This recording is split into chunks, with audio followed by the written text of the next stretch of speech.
Mata kuliah tindak pidana korupsi. Topik ke-25 dari 75 topik. Sistem peradilan pidana dalam tindak pidana korupsi. Bagian pertama. Dalam perkara pidana, tahap penyelidikan, penyidikan, penuntutan, dan pemeriksaan di sidang pengadilan pada prinsipnya merupakan tahap-tahap yang saling berkait satu sama lain. Sebenarnya dalam hal ini masih ada satu tahap terakhir, yaitu tahap pemasyarakatan. Dalam hukum acara pidana, tahap-tahap ini merupakan subsistem dari sistem peradilan pidana. Dalam sebuah sistem peradilan pidana terdiri dari bagian-bagian atau yang dapat diistilahkan dengan subsistem, yang terdiri dari subsistem kepolisian, atau fungsi penyelidikan dan penyidikan, subsistem kejaksaan, atau fungsi penuntutan, subsistem pengadilan, atau fungsi mengadili yang meliputi pemeriksaan dan memutus perkara pidana, dan subsistem lembaga kemasyarakatan, atau fungsi menjalankan pidana. Marjono Reksodiputro menggambarkan bahwa sistem peradilan pidana adalah sistem yang bertujuan untuk menanggulangi kejahatan, sehingga kejahatan yang terjadi masih dalam batas wajar toleransi yang dapat diterima oleh masyarakat.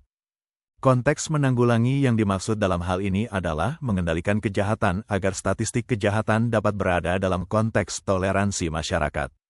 Hampir senada dengan Marjono, Romli Atmasasmita menyatakan bahwa sistem peradilan pidana menunjukkan mekanisme kerja dalam penanggulangan kejahatan dengan menggunakan dasar pendekatan sistem.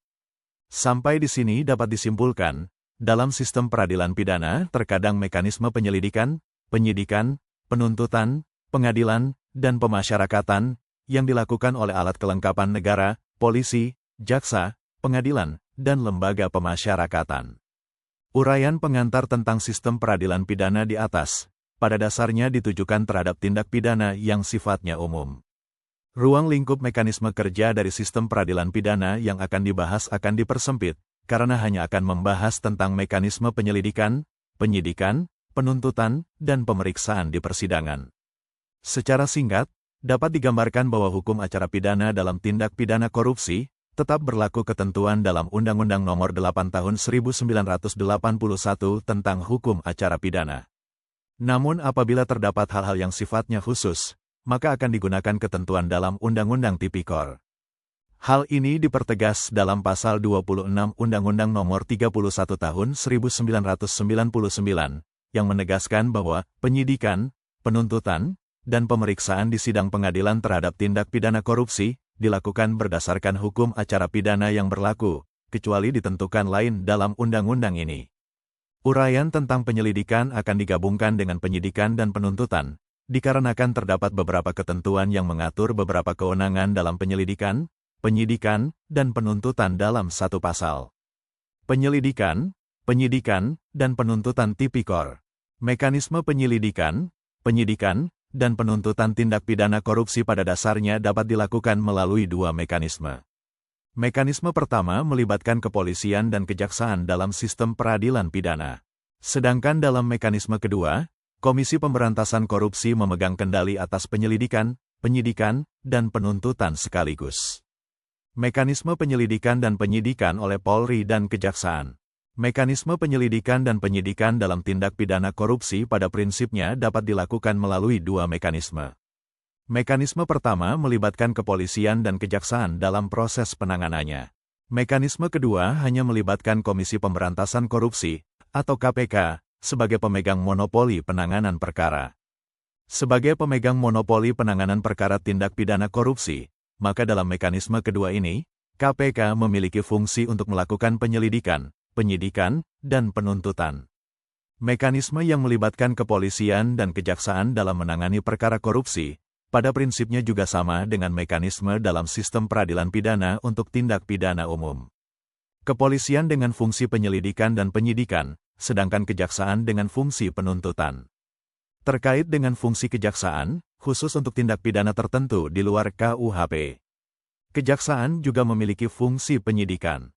Fungsi kejaksaan dalam melakukan penyidikan untuk tindak pidana khusus diatur dalam Pasal 30 Ayat 1 huruf D Undang-Undang Nomor 16 Tahun 2004 tentang Kejaksaan, yang menyatakan bahwa kejaksaan memiliki kewenangan penyidikan terhadap tindak pidana tertentu. Dalam penjelasan umum Undang-Undang Kejaksaan, dinyatakan bahwa kewenangan kejaksaan untuk melakukan penyidikan tindak pidana tertentu dimaksudkan untuk menampung beberapa ketentuan undang-undang yang memberikan kewenangan kepada kejaksaan untuk melakukan penyidikan, misalnya Undang-Undang Nomor 26 Tahun 2000 tentang Pengadilan Hak Asasi Manusia, Undang-Undang Nomor 31 Tahun 1999 tentang Pemberantasan Tindak Pidana Korupsi sebagaimana telah diubah dengan Undang-Undang Nomor 20 Tahun 2001. Dan Undang-Undang Nomor 30 Tahun 2002 tentang Komisi Pemberantasan Tindak Pidana Korupsi. Berdasarkan ketentuan ini, terhadap tindak pidana korupsi, kejaksaan memiliki kewenangan untuk melakukan penyidikan. Mekanisme penyelidikan dan penyidikan yang dilakukan oleh kepolisian dan kejaksaan tidak akan dibahas secara mendalam, hal ini dikarenakan pada prinsipnya, prosedural, atau hukum acara, yang digunakan baik oleh kepolisian maupun kejaksaan pada prinsipnya sama dengan hukum acara untuk tindak pidana pada umumnya. Namun demikian, gambaran penyelidikan dan penyidikan, serta penuntutan yang dilakukan kepolisian dan kejaksaan akan dideskripsikan secara singkat. Penyidik Kepolisian Republik Indonesia, atau Polri. Penyidik Polri merupakan bagian tidak terpisahkan dari fungsi dan kedudukan Kepolisian Republik Indonesia, atau Polri, sebagai aparatur negara di bawah Presiden. Ketentuan Pasal 2 Undang-Undang Nomor 2 Tahun 2002 tentang Kepolisian Republik Indonesia, atau Undang-Undang Polri, menyatakan bahwa fungsi kepolisian adalah salah satu fungsi pemerintahan negara di bidang pemeliharaan keamanan dan ketertiban masyarakat, penegakan hukum, perlindungan, pengayoman, dan pelayanan kepada masyarakat. Fungsi penyidikan, dengan demikian bisa kita lihat sebagai suatu fungsi dalam menjalankan sebagian tugas Polri, khususnya di bidang penegakan hukum. Dalam Pasal 13 Undang-Undang Polri, menegaskan bahwa tugas pokok Polri adalah 1. Memelihara keamanan dan ketertiban masyarakat. 2. Menegakkan hukum, dan 3. Memberikan perlindungan, pengayoman, dan pelayanan kepada masyarakat, memelihara keamanan dan ketertiban masyarakat. Fungsi Polri secara garis besar dapat dikelompokkan menjadi 2. Pertama, memelihara keamanan dan ketertiban. Kedua, melakukan penegakan hukum. Berkaitan dengan fungsi penegakan hukum, Polri mempunyai kedudukan sebagai penegak hukum. Secara integral, kedudukan Polri sebagai penegak hukum merupakan bagian dari keseluruhan subsistem penegakan hukum dalam sistem peradilan pidana, atau sistem peradilan pidana. Fungsi penyidikan di tubuh Polri dilaksanakan oleh Satuan Reserse, yang oleh peraturan perundang-undangan mempunyai kewenangan melaksanakan penyelidikan, penyidikan dan koordinasi serta pengawasan terhadap penyidik pegawai negeri sipil, atau PPNS. Secara rinci menurut Pasal 16 Ayat 1 Undang-Undang Polri, dinyatakan dalam rangka menyelenggarakan tugas di bidang proses pidana, Kepolisian Negara Republik Indonesia berwenang untuk 1. Melakukan penangkapan, penahanan, penggeledahan, dan penyitaan. 2. Melarang setiap orang meninggalkan atau memasuki tempat kejadian perkara untuk kepentingan penyidikan. 3. Membawa dan menghadapkan orang kepada penyidik dalam rangka penyidikan. 4. Menyuruh berhenti orang yang dicurigai dan menanyakan serta memeriksa tanda pengenal diri. 5. Melakukan pemeriksaan dan penyitaan surat. 6. Memanggil orang untuk didengar dan diperiksa sebagai tersangka atau saksi. 7. Mendatangkan seorang ahli yang diperlukan dalam hubungannya dengan pemeriksaan perkara. 8. Mengadakan penghentian penyidikan. 9. Menyerahkan berkas perkara kepada penuntut umum. 10. Mengajukan permintaan secara langsung kepada pejabat imigrasi yang berwenang di tempat pemeriksaan imigrasi dalam keadaan mendesak atau mendadak, untuk mencegah atau menangkal orang yang disangka melakukan tindak pidana. 11. Memberi petunjuk dan bantuan penyidikan kepada penyidik pegawai negeri sipil, serta menerima hasil penyidikan penyidik pegawai negeri sipil, untuk diserahkan kepada penuntut umum. Dan 12. Mengadakan tindakan lain menurut hukum yang bertanggung jawab. Dilihat dari kewenangan yang diberikan oleh undang-undang, terlihat masih terdapat kewenangan yang belum dimiliki Polri, khususnya dalam tindak pidana khusus. Salah satu kewenangan yang tidak diatur adalah penyadapan. Ketiadaan kewenangan penyadapan oleh Polri dapat mengakibatkan terkendalanya proses penegakan hukum yang dilakukan oleh Polri. Lembaga kepolisian memiliki kewenangan penyidikan terhadap tindak pidana korupsi didasarkan pada ketentuan 1.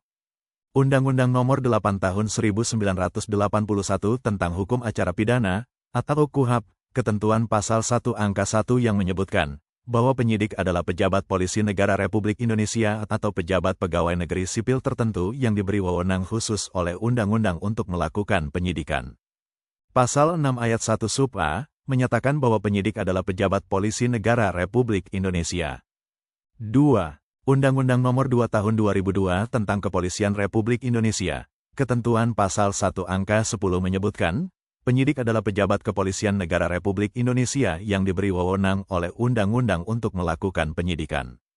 Pasal 14 huruf G Undang-Undang Polri mengatur kewenangan kepolisian untuk melakukan penyelidikan dan penyidikan terhadap semua tindak pidana sesuai dengan hukum acara pidana dan peraturan perundang-undangan lainnya, dalam hal ini termasuk tindak pidana korupsi.